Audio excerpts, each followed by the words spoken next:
I am not going to exploit for political purposes my opponent's youth and inexperience. No, I don't, Bernard, and I think you know that I've... You're likable enough. It's the biggest high-wire act of the presidential campaign, the debate stage. What's the third one? You want every minute to work to your advantage. So how do you deliver the perfect line and avoid the fatal mistake? And oops.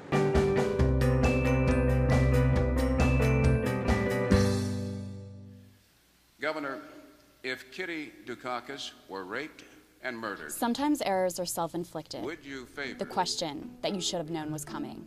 an irrevocable death penalty? I was there. Tell us about that moment. You knew that Dukakis was going to get a death penalty question. No, I don't, Bernard, and I think you know that I've opposed the death penalty during all of my life. But instead of expressing emotion then, Michael Dukakis chose to really explain why he had reached the position he had about the death penalty as a matter of public policy. And it made him look like he didn't understand the question he was asked. And it was... Why was that so hurtful with voters for him? I thought it was like a moment where he could have been human, and he was a wonk.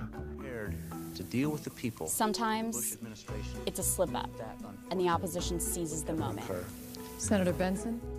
I was there. It was with Dan Quayle in 1988. I was traveling with then Senator Quayle as a speechwriter.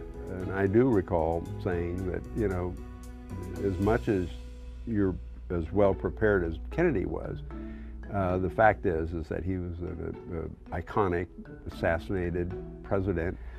And so I don't think you can compare yourself to him. Quayle was pressed and pressed and pressed, and I think it just sort of came out. I have as much experience in the Congress as Jack Kennedy did when he sought the presidency. Benson, who I think was actually prepared for this, because he had heard that on the campaign trail a number of times, that comparison. Senator, I served with Jack Kennedy. I knew Jack Kennedy. Jack Kennedy was a friend of mine. Senator, you're no Jack Kennedy.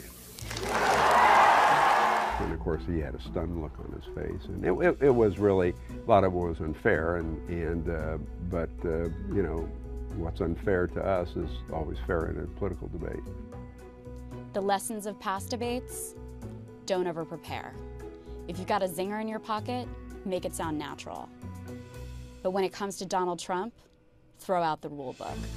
The old rules are: you don't get personal, you don't be nasty, you try to be statesmanlike, you try to be substantive.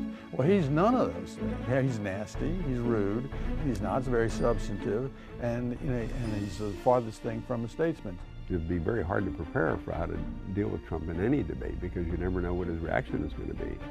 And in terms of what you're looking for in a president, is you're thinking, you can't handle Donald Trump, how are you going to handle Vladimir Putin? How are you going to deal with somebody that has nuclear weapons on the other side? If anybody goes into the debate and they're trying to throw the knockout punch, they're going to knock Donald Trump out of the race with one zinger, it's way too ambitious.